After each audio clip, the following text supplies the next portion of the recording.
I know you're all fired up on the break. So if you love the Army Mad Scientist team, because you're on it, I hope you do love it. You want to connect to past content.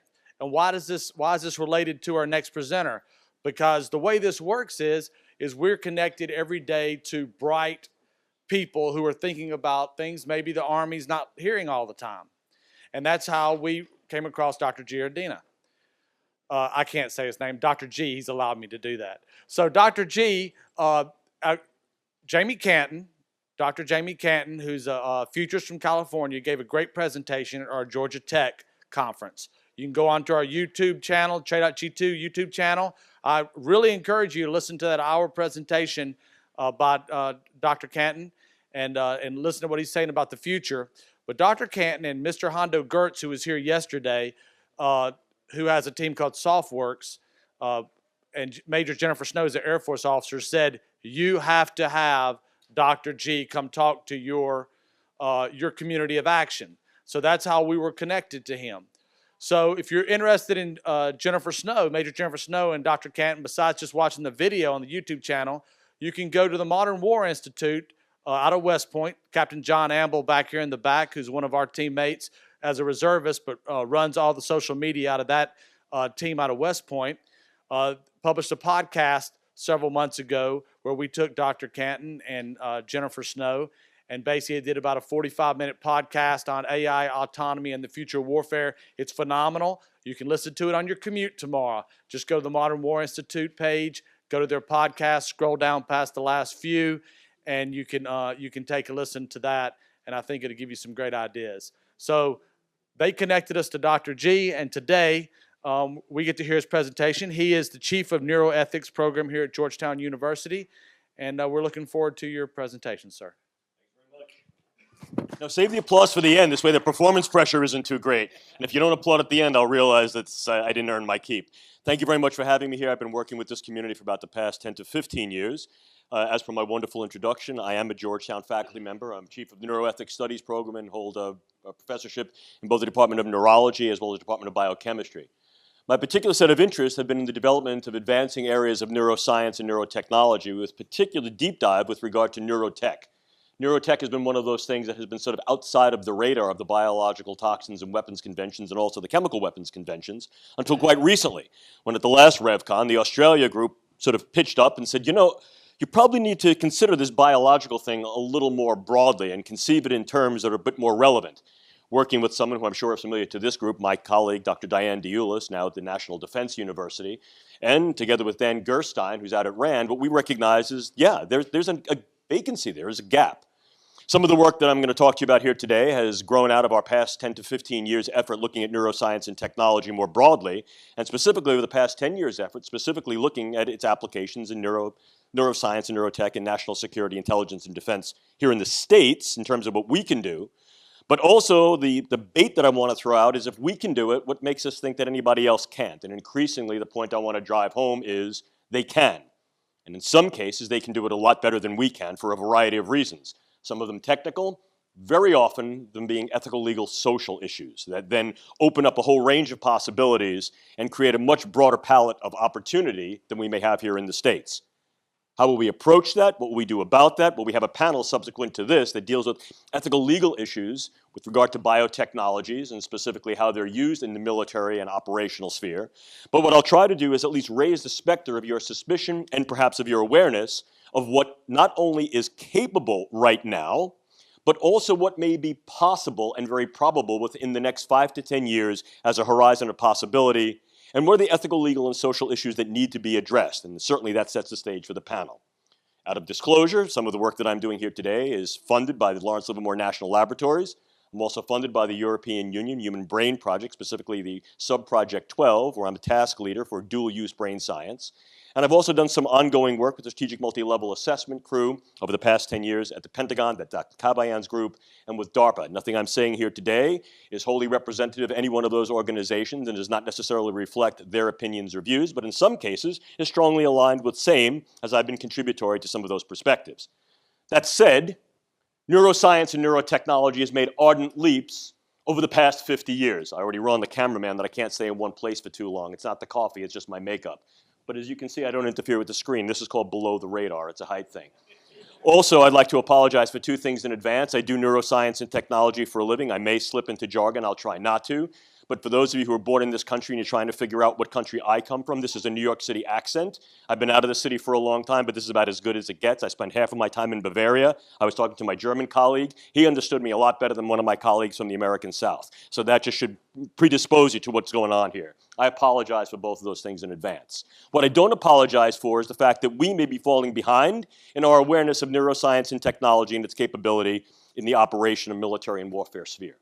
I think we're coming up to speed somewhat on that, but we are at least one click behind a number of other countries who have made substantive investment in direct use neuroscience and technology for military and national security agenda. We, the United States, and our Western allies very often see this in a dual-use framework. That's not to say that we don't have direct use involvement. However, there are other nations that more seamlessly integrate academic, governmental, and commercial interests, and may be able to, as a consequence, infiltrate each one of these silos more seamlessly. The ethics that go along with that I'll address briefly, but once again I'll defer to the panel we have this afternoon that I think will do a wonderful job dealing with some of the ethical issues and at least questions that they rise. But let me just illustrate this for you with a slide in terms of the ardent leaps that neuroscience and technology have made. The field of neuroscience per se, titularly, has been around for 40 years. Over the past 14 to 20 years, it has made ardent leaps, harnessing other areas of science and technology in a concentrated agenda called Advanced Scientific Integrative Technologies, or convergences. The idea of integrative scientific convergence brings together a whole host of capability under a broad rubric of brain science. So if we're talking about bioscience and technology, pharmacology, engineering, genetics, this all falls within the rubric of an integrated neuroscience. Again, being realized over the past 14 to 20 years. The field of neuroscience, 40 years old. I got into the field when it was still nascent, some 38 years ago. At that time, there were 4 programs in neuroscience, titularly named. Today, well over 200, just in the United States. The reason I tell you that is to illustrate to you the momentum of the field with regard to its growth. If we go from 4 titular programs to over 200, not mentioning independent think tanks and freestanding institutes, what that essentially represents is a juggernaut of investment, both financial and intellectual. That's not counting tacit talent. However, what we also need to understand is that this is also being supported by a variety of funds, some governmental, NSF, NIH, some DoD, some philanthropic. However, one of the problems has been that until quite recently, the viability for neuroscience and technology to be utilized in these types of military agenda has been somewhat obtuse. Now, again, there has been something of a history over the past 50 years. I think a wonderful history of that appears in my colleague John Moreno's book called Mind Wars. And I refer you to that book. And if Jonathan Moreno is not familiar to you, let me recommend him to you wholeheartedly. Wonderful philosopher and ethicist. I've worked with him for years, and he knows this field quite well. But I think the prowess that Dr. Moreno brings to the field is being able to illustrate the historicity of this, as I'd like to illustrate in this slide. Using increasingly more sophisticated tools and technologies, brain science has been able to elucidate more and more about the brain. And there are 3 letters I'd like you to remember. Easy to remember. A, and A. That's what the brain sciences do. Allow access to the brain, allow us to assess the brain, and allow us to affect the brain. And if we think about this in somewhat military terms, the availability of reconnaissance methods then allows an increased viability for targeting methods. That's what the brain sciences allow us to do. This slide nicely demonstrates the past 100-year history of the brain sciences, inclusive before it was even called neuroscience. We've gone from early anatomical and surgical investigations of what the brain can do, to then being able to dissect the brain and understand the structure and function a little bit more intimately, to then being able to not only image the living brain, but to access and affect the living brain by utilizing the conjoined use of imaging and a variety of invasive techniques to then be able to both invasively and non-invasively affect that brain. So what we see is that neuroscience had made huge leaps utilizing a whole host of ever more sophisticated technologies, some of them from within the neurosciences and others from beyond. Increasingly, the boundary between neuroscience and engineering has become seamless. That said, what this has now done is put the brain literally at our fingertips of investigation, parting the proverbial curtains of the vagaries of what the structures and functions of the brain may do, but also parting those curtains of capability to allow us to literally go in up to the elbows to be able to assess, affect, manipulate, and control the brain. What that essentially yields is a vast range of capabilities, inclusive of the capability to utilize what we know about brains to intuit an understanding of the biopsychosocial activities of others, inclusive of those who may threaten us, with regard to escalation of their volatility towards violence, aggression, warfare, and perhaps to then engage those targets through a whole host of techniques, some more benign than others, to be able to either mitigate that escalation or in some cases prevent it outright through a variety of different approaches. Either way, we can take a look at the capabilities of the brain sciences gaining momentum to do what we have right here, to affect human relations on a variety of scales, try to optimize those relations in some cases, and in others try to streamline those relations in ways that are commensurate with national security, intelligence, and defense interests. And in so doing, we may also recognize the capability and real probability to increasingly harness the value of neuroscientific tools and technologies to then be able to influence various postures, stances that are affected by individuals' brains through their functions of cognitions, emotions, and behaviors with regard to those things that realm within the operational sphere of both politics and the military. That said, that sets the stage for us to then regard neuroscience and technology, what we call neuro-S&T, as a viable weapon. Please let me accurately define what a weapon is. In the more conventional sense, a weapon is that type of a thing that might mitigate or alter an individual's capability to fight or wage some type of aggression. True. But cracking open Oxford's English Dictionary, we find a much more literal definition. And that definition is ways of contending against another. Now, such contending against another need not be in the conventional sense. In other words, once we target what those others' vulnerabilities are and how those others' viabilities in some way interface with our own, what we view as our survival, our flourishing, our well-being, our enhancement, our enablement, or the execution of what we view as our particular personal agenda or needs desiderata, we can use said weapons to be able to leverage our position with them. That's a fancy way of saying anything that I use to affect you in any way is a weapon. We see a lot of the old 1940s, film noir that see the sultry woman in the bar and she's showing some leg and the guy sort of at the end of the bar says, "That dame has some gams, that's a weapon."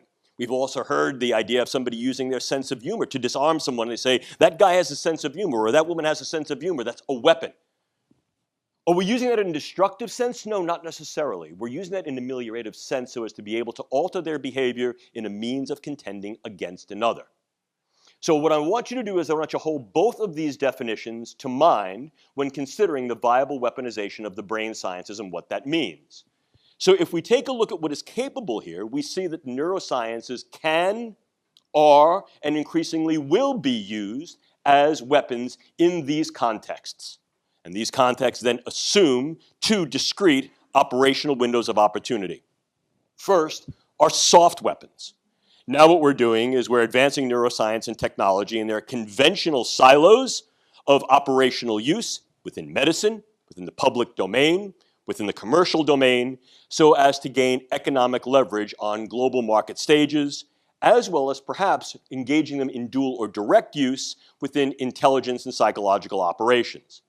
In the former sense, with regard to economic leverage, here what we see is building up neuroscience and technological market presence through the use of various medical techniques that can then be used to influence, again, global stages in the medical market. We're looking at $175 billion US per year with regard to neuroscience and neurotechnology. That's a lot of influence. We're looking at things like medical tourism, and we're also taking a look at how we can then infiltrate a variety of international markets with neuroscientific tools and products. Who is going to be the big player in this increasingly as we move towards 2025? China. We'll talk a little bit more about that in a moment. As well, the ability to utilize neuroscientific tools and information in ways that allow us to understand more about the capability of not just potential opponents, but virtually anyone, has indeed been an area that has been delved as neuromarketing. Understanding how brains work to do the things that minds do then allows us to better understand how to affect psychological interactions with various groups of people so as to be able to engage certain brain reactions that affect their bodily behaviors. That's a nice way of saying I can affect minds to affect hearts. Yes, the neuromarketing community has done a wonderful job in that, but that has not gone beyond the pale of understanding how neuroscience and technology and the information we know about brains and what they do may also be of key value to the intelligence area, as well as psychological operations. Some of the ongoing work we've been doing with the Strategic Multi-Level Assessment Group at Pentagon has focused upon this exclusively over the past 8 years in a series of white papers, and I'll provide those references to you at the end of this lecture, and certainly they're available to you in the note pack. They're available directly from the Pentagon. You can get them from Joint Staff. If you don't have the access to that website, I'll provide it at the end. As well, I'll be happy to provide you with each and all of those. Our point of contact there is a gentleman named Sam Rem, and I'll give you his email as well. And what we've shown over the past 8 or 9 years over our convening the Strategic Multi-Level Group, particularly the Neurocog Group, is that indeed the viability of these techniques has grown. If we look at where neuroscience was in 2008 versus what it was in 2014, we see that that capability delta has rendered the neurosciences very viable for their use in intelligence operations. The more we know about the way people think and tick, the more we may be able to develop those techniques and technologies to alter the way they think and tick. Still, existing in the soft weaponology side, because essentially we're not necessarily using the brain sciences directly to affect another individual. We're using this solely with regard to their ripple impact in terms of what they're able to do to an economic market, or what neuroscience information is able to allow us to understand about the way we interact with others. A key example of this latter function exists within a DARPA program called Neural Networks, or Narrative Networks. The program manager there was Bill Casebeer, currently at Lockheed, that specifically used methods of the brain sciences and interaction with a variety of neuroscientific laboratories to develop a deeper and keener understanding of the way brains work, to be able to develop insights to the way people think and how they can be influenced through information management and psychological operations to therefore mitigate volatility to violence and aggression. But now let's turn the page. That's the soft stuff. Neuroscience can also be used as more conventional hard weapons. And here, they fall primarily into the key domains that are best known to us in those areas that work in bioweapons in general. And this is primarily chemicals, biologicals, and devices. Or, as we like to say, drugs, bugs, toxins, and tools. However, increasingly what we're seeing is that our understanding of what the tools are has been obtuse. Earlier in the morning, you heard about electromagnetic pulsing and the use of a variety of electrosonic and electrophysiological devices that can be used against individuals as well as groups. This is not something that's brand new. However, the level of sophistication, accuracy, and the granularity at which these things can be used and increasingly will be used is expanding ever more rapidly. I hope to show you that in a moment. But as we can see also from the graph, as you see with the technological push, what the philosopher Hans Lenk referred to as the technological imperative, that is, if you can build it, if you build it, use it. What you see is not only an increased viability for dual use of these tools with regard to weaponization, but direct use in a variety of military silos, both here within the United States and increasingly in other countries, some that are not aligned with the United States' interests. And as you can see in the graph, there's a relative verticality as we move forward in time because of the convergence effect that I spoke to you about earlier. So what you're really seeing is that the more things you put into the stew, for example, the faster the stew boils and the more stuff you can soup out of it that is indeed edible, usable as a national security, intelligence, and defense potential tool, technique, or capability. If we begin to look a little bit more closely as to what this actually entails, we now can parse off neuroscience and neurotechnologies into two discrete domains of viable functions. In other words, I have two basic sets of tools in my toolkits. I have those things that I can use to assess the brain, and they include things like neuroimaging, physiological recording, genomics and genetics, proteomics, and neurocyberinformatics, the use of big data. We've heard that word bantered around here over the past couple of days, and there's a lot of stuff that deals with AI and cyber. But certainly what we need to understand here is this is information. And we can link the information about how people relate on a variety of different media fronts to what it is their brain is doing to prompt said relations and respond to same. And then we can target those in ways that range from the sublime all the way to the direct to be able to then utilize assessments through the neurocyber fusion to understand how people are relating, who they're relating to, and then infiltrate these nodes and networks with regard to narratives that then affect the brain and the bodies in which those brains are housed.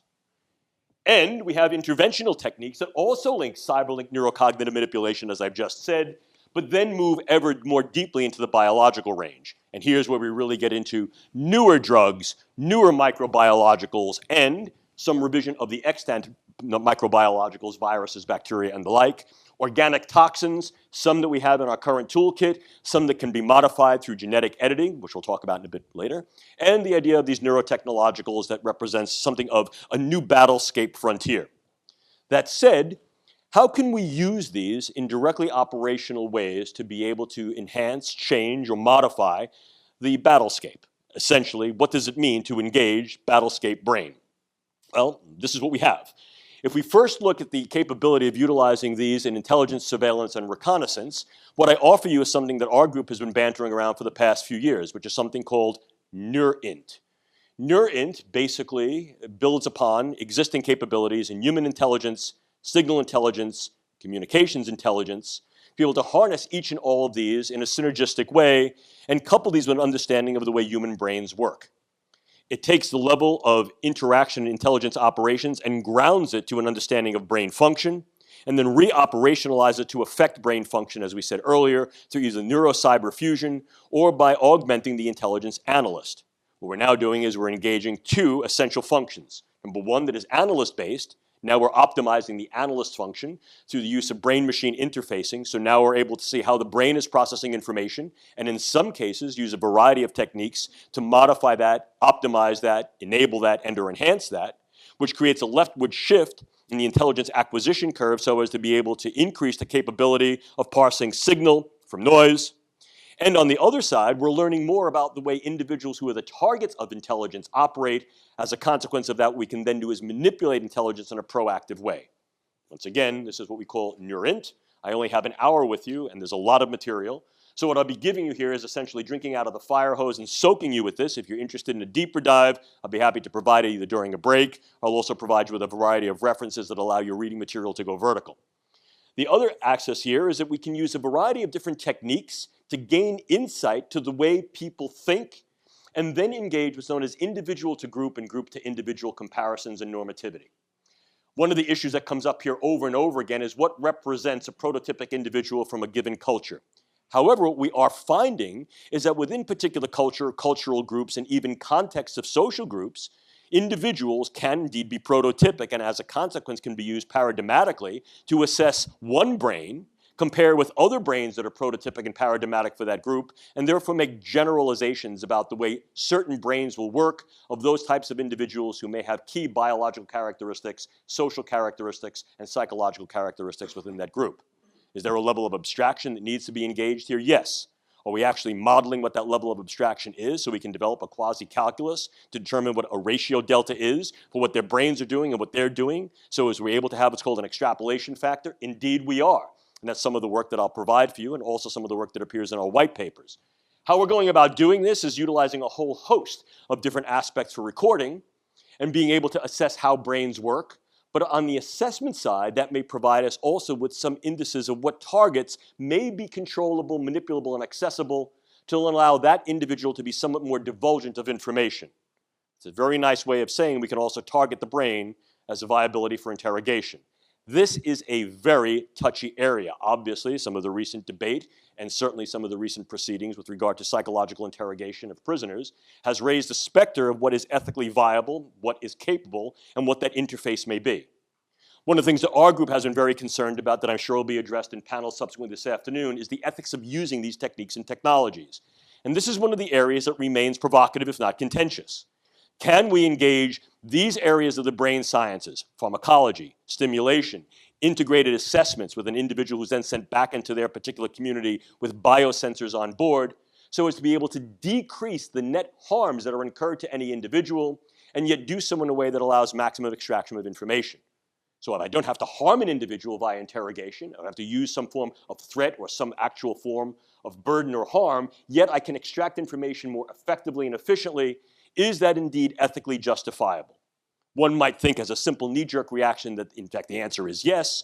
But here, too, what we're really doing is we're opening up a proverbial can of worms, if not Pandora's box, because there are ethical issues that need to be addressed with regard to the violability of the private space of the brain, what that means about interfacing the brain to engage the mind, and whether or not this does represent a viable space or an inviolable space with regard to international norms. Right now, this is still a relative gray zone, but I pose this to you because this is an area that the intelligence community is looking at ever more deeply to be able to harness the brain sciences for not only information acquisition with regard to understanding about the way brains work, to interpretation of narratives and the underlying physiological drives that may compel them and respond to them, but also to be able to actually access brains and affect them so as to be able to extract information more saliently and perhaps more safely. Again, a lot we can do. The question is, what should we do with it? If we then move into the more applicable warfighter space, clearly this gets into the idea of warfighter as well as intelligence operator enablement and optimization. There are discrete categories for what represents functional optimization, performance enablement, and true enhancement. And then at the far end of enhancement, we then find is radical modification. These are important distinctions to understand and I think to be not only literate about, but fluent about, because more and more you hear the idea of enhancement being bantered around a variety of different fora.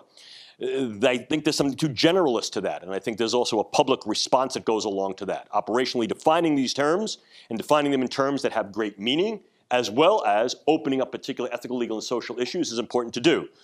I'm very, very proud of some of the work done by our group, specifically my colleague, Dr. John Shook, who, when tasked by an Air Force Specialty Investigational Group to be able to define what these things really mean, took a very, very deep dive and looked not only into the literature, but looked prospectively, so as to be able to say this is what we can do, this is what we have done, and what will we be able to do over the next 60 to 120 calendar months? What represents a functional optimization or a structural engagement? What represents an enablement that's going to be task-specific, contextually specific, and reliant upon training? What represents a true enhancement? And then what represents a radical modification? And in the event, what are also the incumbent obligations and responsibilities that we may have to warfighters and other operators with regard to said modifications, and what doors, potentials, and problems does that open up when they are no longer in these operational silos, and we then have what may be a post-optimization, post-enablement, or post-enhancement distress syndrome that may represent a disability that then they need to be cared for. And moreover, what do we do with individuals who have been both modifiably and non-modifiably advanced so as to then make sure that they stay at the cutting edge? In other words, what do we do with individuals who've received these enhancements that may either be extractable or non-extractable after version 1.0 becomes obsolete? Is there some obligation to them to give them version 2.0, 3.0? And if in fact that obligation does not exist, do individuals who then have version 1.0 become literally disabled, or at least disenabled? And what do we do with that? Do we pass that off to the VA? Do we pass that off to civilian organizations? Do we also cloister or silo these individuals to particular jobs that they're only capable of doing once they're no longer in that particular military, intelligence, or operational sphere? These are real ethical, legal, and social issues that need to be confronted because the realities of what I'm telling you here are not science fiction, they are science fact that are poised for operational engagement within the next 60 calendar months. As well, with regard to what we can do to warfighters, we also recognize we can use a variety of means to optimize not only the way they think, but the way they operate, the way they sense, the way they perceive.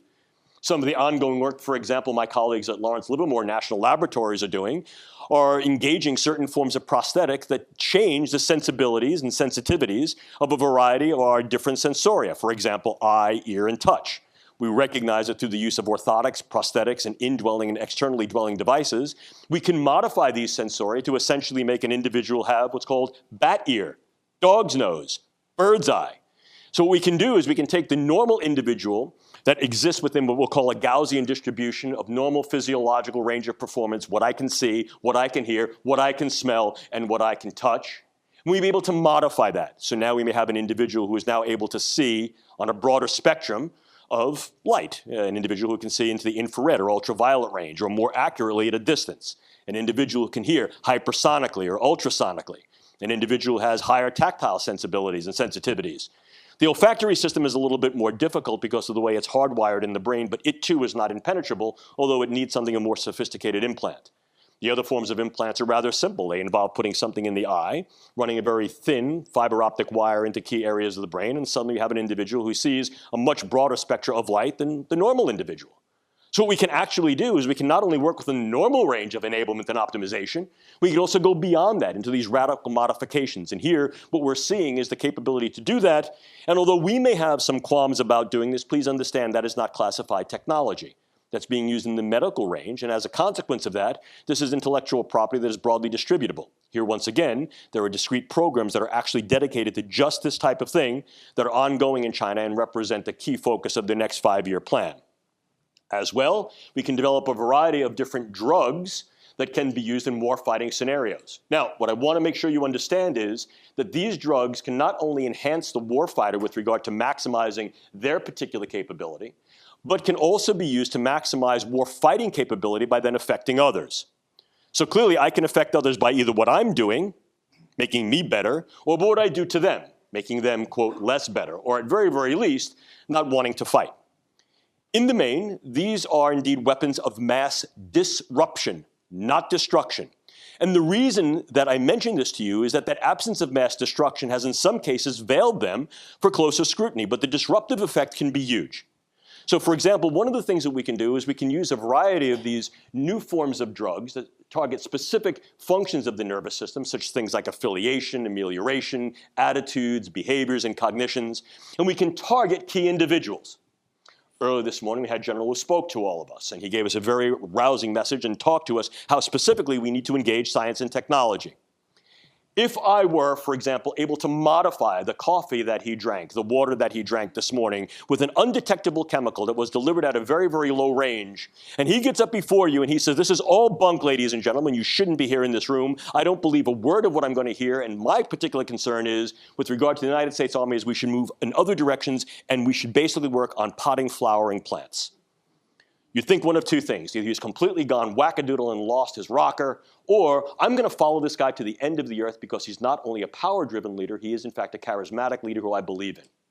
So the ability to affect a single individual, whether it is a military leader, a political leader, or a diplomat, through the use of modifiable brain functions at very, very low levels of non-detectable drugs that exist in the high nano range, is in fact creating a ripple effect by virtue of their followers, either an affiliative effect or a disruptive effect.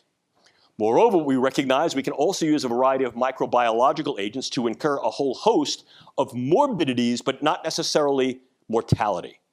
And what we may want to do is to utilize these first two in such a way that creates a very, very broad ripple effect to then essentially dissolve the fiduciary between the public and the public health. Let me give you an example, and it's an example that I used in a recent article that I wrote for the Defense News. And I'll give it to you very, very briefly. What I do is I either use a drug in very, very low concentrations that may not necessarily be traceable. And again, this is highly doable. You just have to permeate the edge of a drinking vessel or an atmospheric vessel, get the drug on board. It kind of auto-assembles in situ because of nanopharmacology. Very difficult to trace, and it creates a biological downstream effect. Nothing I'm telling you here is sci-fi. It all exists within the medical range and how we're able to treat a variety of neurological disorders, targeting the brain, being able to get in there more specifically, affect certain neural cancers, et cetera. And what we can do with some of these drugs is we can also use these techniques that we're learning on the pharmaceutical side to modify certain bugs. And we spoke earlier about a technique that's become very well known, CRISPR-Cas9, that allows us to literally modify bugs in a variety of different ways. So I now may be able to take a relatively harmless microbiological agent, a bacterium or a virus, do some gene editing and make this thing far more morbidly viable, make it far more virulent, and in some cases even make it far more lethal. But I don't want lethality, at least not necessarily. What I want is high morbidity. I want people to complain. So what do? I go to Des Moines.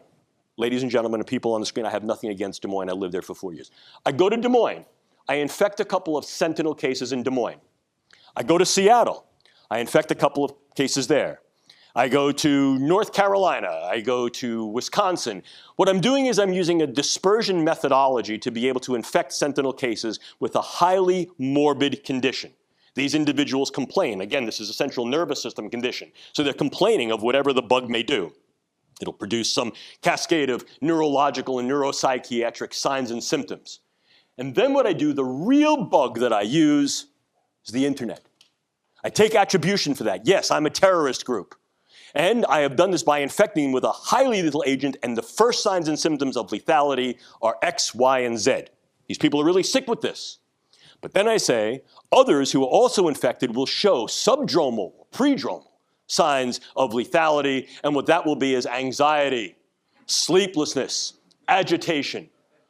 What I've now done is I've got every individual who is diagnostically hypochondriacal, and I've got every individual who's the worried well flooding the public health system, banging on the door. The CDC comes back and says, nonsense, that's not real. I come back and say, that's fake news. And as a consequence of doing that, what I do is I create a schism between the polis and the public health system. I fracture the integrity of trust and reliance upon the population and its government.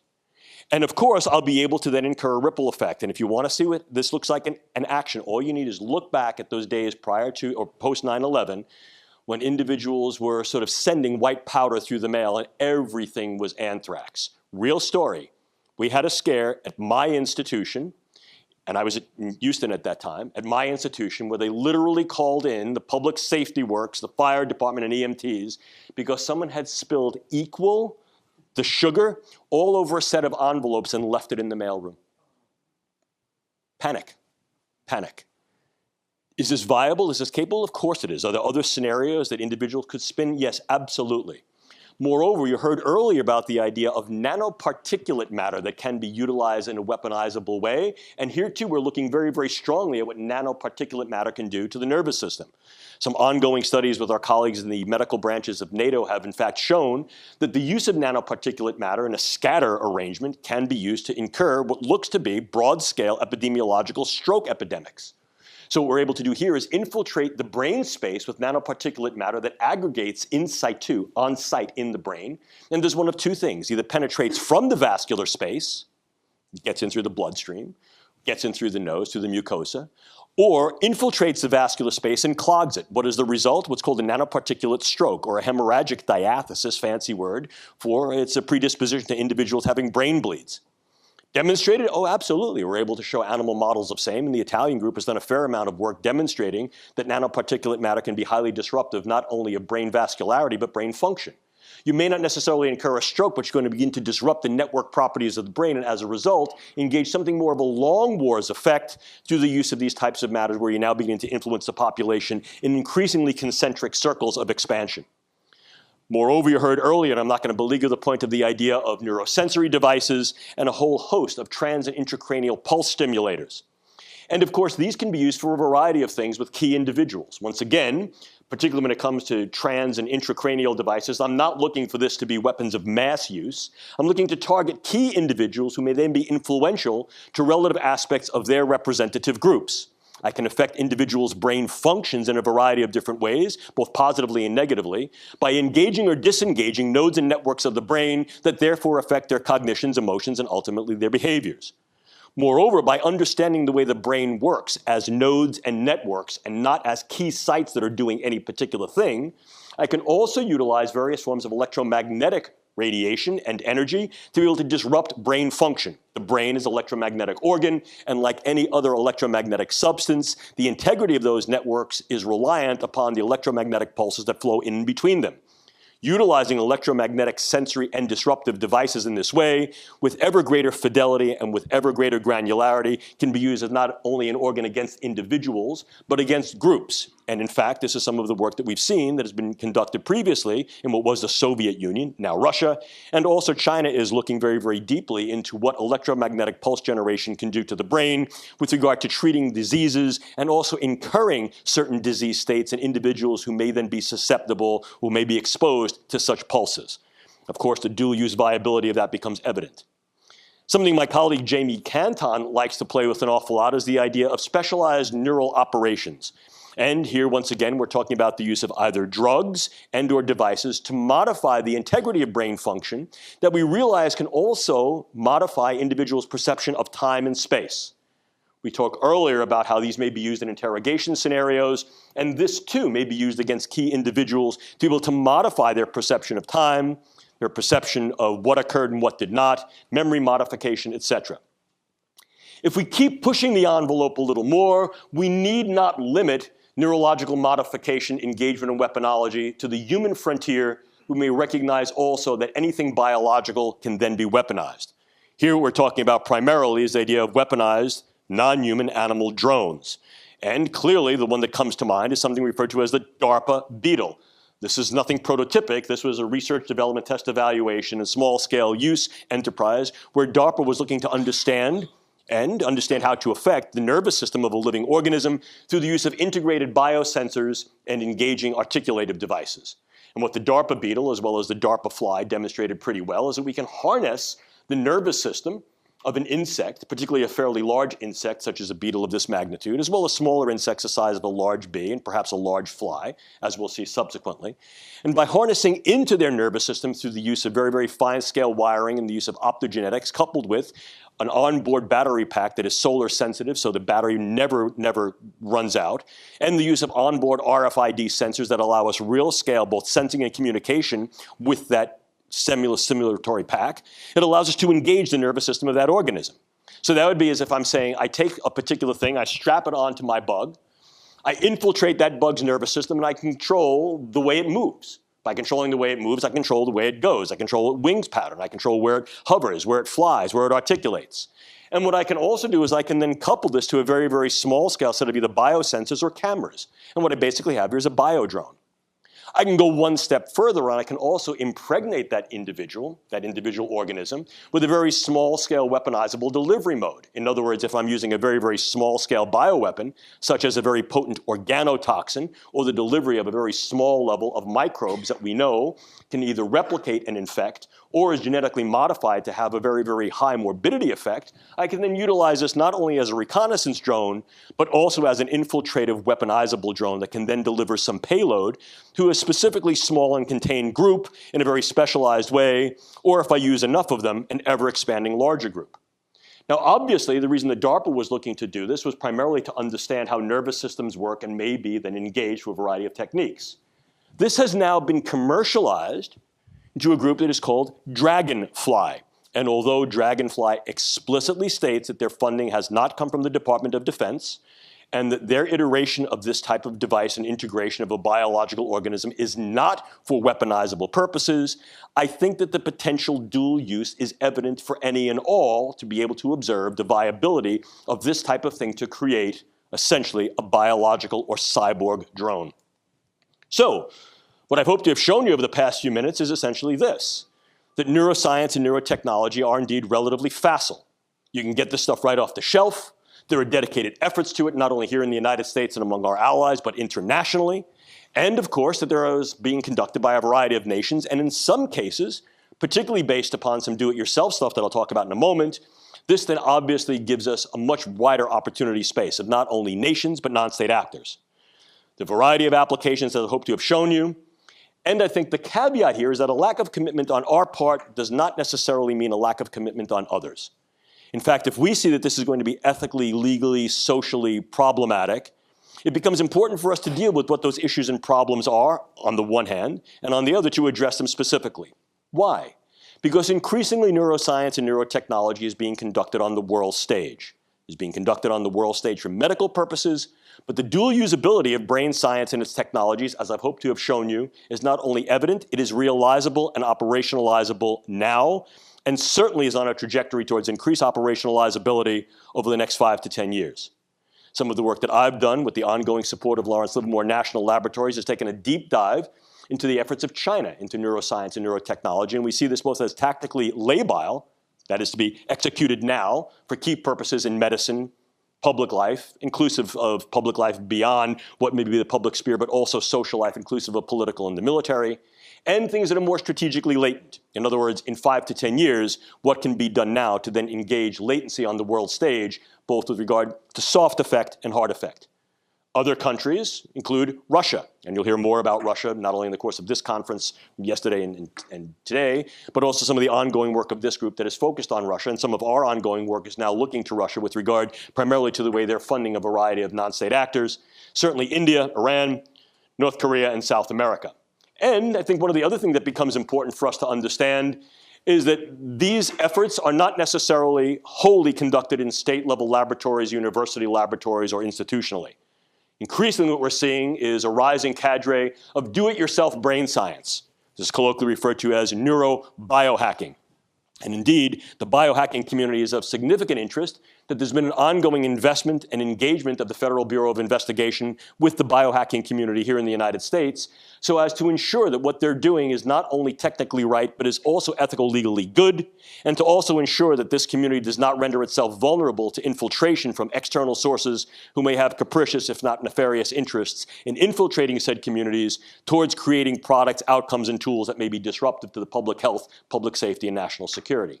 But increasingly, the availability of these tools, the availability of this knowledge, renders almost all neuroscience and neurotechnology at least viable for potential do-it-yourself engagement. And increasingly what we're seeing is venture capital investment in certain areas of do-it-yourself, and sometimes that venture capital is funded by nation states who have defined interest in weaponizing brain science.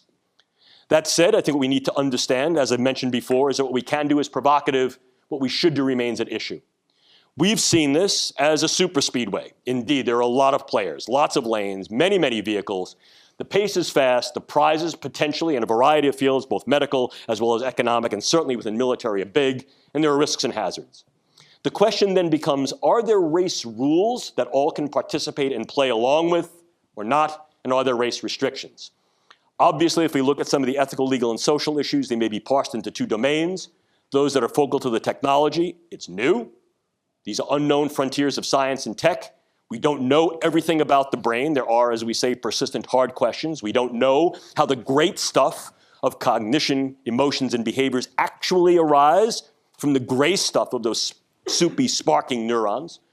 And indeed, given those unknowns, the intersection may then lead to what we call runaway effects, or the fact that we're messing with nature in ways that we've not yet anticipated, and as a consequence, things naturally happen, but we've never seen it before, what is referred to as a Wechselblad effect.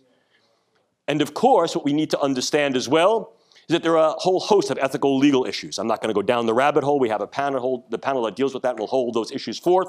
But they include things like the inviolability of mind, protection of individuals versus their privacy, what represents mitigation of those behaviors and cognitions that may be harmful, whereas what may in fact be manipulation of the brain-mind space, what is valid and reliable, usable and admissible, for example, in international courts of law, and there are indeed standards. This is an entire field called neurolaw.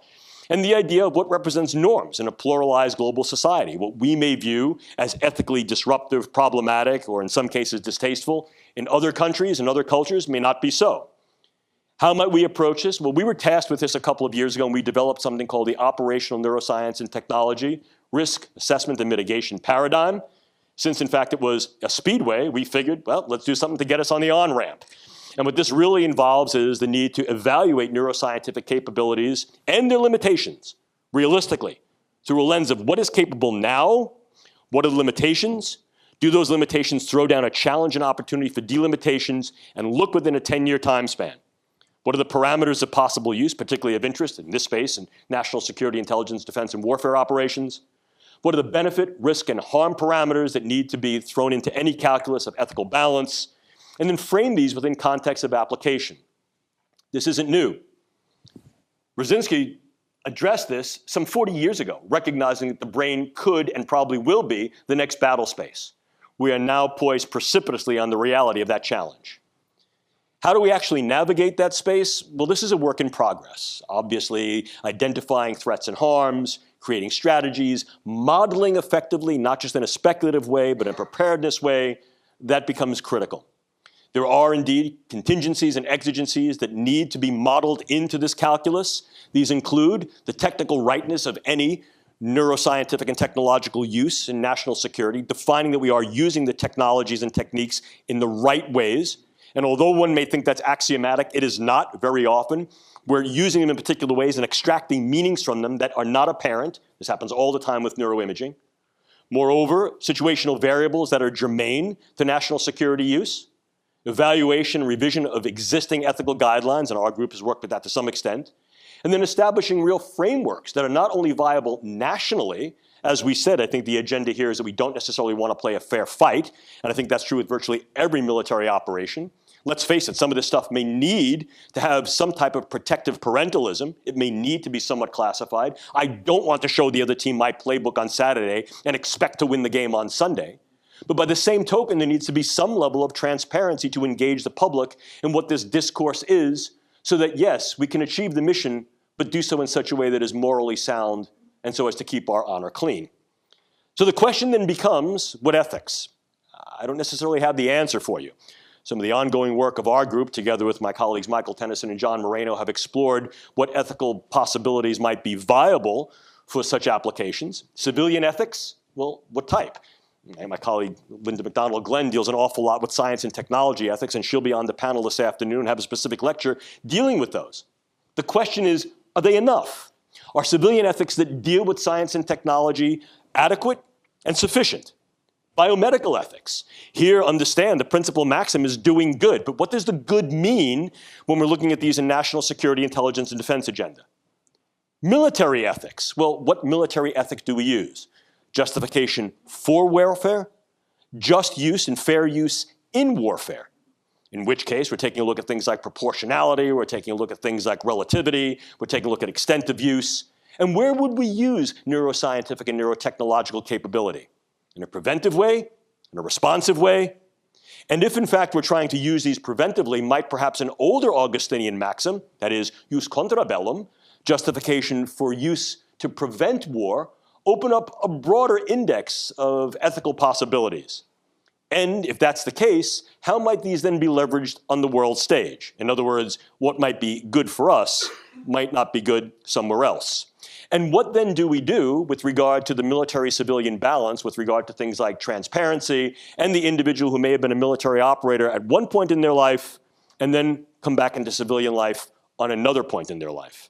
And moreover, what does this mean for global discourses for those countries that look to pursue neuroscience and technology for economic gain, clearly as a potential soft weapon, but also have infrastructures that allow its relative seamless infusion into the military space? So what I pose to you here is the problem we're faced with. As we're unraveling this potentially Gordian knot of the brain, what we may actually be doing is opening up a potential can of worms with the way brain science and its techniques and technologies not only can be used, but will be used, and therefore we need to confront, address, guide, and govern those ways it should be used so as to be able to allow a relatively strong operational viability and understand that, in fact, it could be a weak link in any national security, intelligence, and defense chain of operations.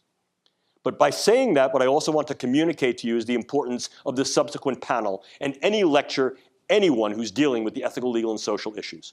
Increasingly, we, or as I like to say in my hometown, New York, yous, all yous, and me, will deal with this issue as Atlas is dealing with this. Oh yeah, we have to put both arms into it. We're balancing the world on our head. And more, what I submit to you, ladies and gentlemen, is that neuroscience is indeed being used to provide some of that balance. How our brains work, how our minds work, how we think, emote, and behave, increasingly is reliant upon neuroscientific information that is gained from these technologies, not just in terms of its assessment, but also in terms of its interventional and therefore effective capabilities. So what we see is that with neuroscience and neurotechnology, neuroethics is not a bolt-on, it's not an afterthought. It arises literally from the science, literally from the technology. It is the logos in techne logos, and it is a way of knowing in scientia.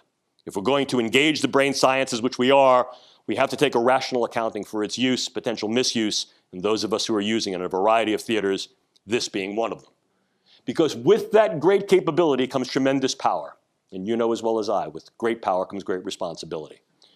I like to end lectures like this with a quote from my dad. My dad was an engineer, and one of the things he liked to do was build stuff. And I still like to tinker and build stuff. I work on cars and airplanes and motorcycles, and I like doing that. It was a skill that my dad and I used to do when I was a kid. It was sort of a father and son engagement thing. And when I was a little kid, my dad used to teach me about tools, and the way he did it, he was give me a new tool every couple of weeks. And after a while, I got cocky, as kids do. I want you to think of me as brain science, getting cocky as kids do. Still a relatively new science with a new toolkit. I'm getting a new tool every couple of weeks. And I want to grab that new tool and go running off and use it. And I remember my dad putting his hand on my shoulder and go, Jim, slow down, measure twice, cut once. Sometimes you can't go back. My dad would have made a hell of a neuroscientist and a great neuroethicist. I think what we need to do is we need to measure twice. What can we really do? What are we really not doing? What are others doing? Before we make particular cuts in things that we should do, cuts we should not do, recognize potential harms of omission and commission, and recognize not only the use technical and scientific capability and possibilities that loom large, but the ethical, legal, and social issues questions that must be addressed. Because what we really need to do is measure twice and cut once, because the future, ladies and gentlemen, truly rests in our hands, just as this does. And my group is very focused upon looking at that particular organ in our hands to be able to make a difference. If you're interested in some of our work, this is some of our ongoing work from the Strategic Multi-Level Assessment Group. If you're looking for more information, this is some of the work that my group has put out. And this is the part of the lecture that is the unabashed self-promotional plug. If you're interested in reading more about what we've done, I give you this. Not because I'm going to buy a new Ferrari if you buy it, but because I'm very, very proud of the volume that's being uptaken in a number of different programs that deal with brain science and national security. Because we brought together, in doing this, some of the best international minds in the field, brain science, engineering, philosophy, ethics, and law, who are both civilian and military, to look at this problem through their lens and contribute their voices. I'm proud of this book because it was, I think, something of an editorial feat. And it's still current. We put this book out in late 2014, early 2015. And what we find is that many of the things that we were predicting that would evolve over the next couple of years have evolved. And our view was retrospective, taking a look over the past 5 to 10 years. And as a consequence, that provides pretty good leverage. And of course, I offer myself as a resource to each and all of you. And if you'd like to get in touch with me, that's where I live. Thank you so very, very much for your attention. I hope I didn't bore you.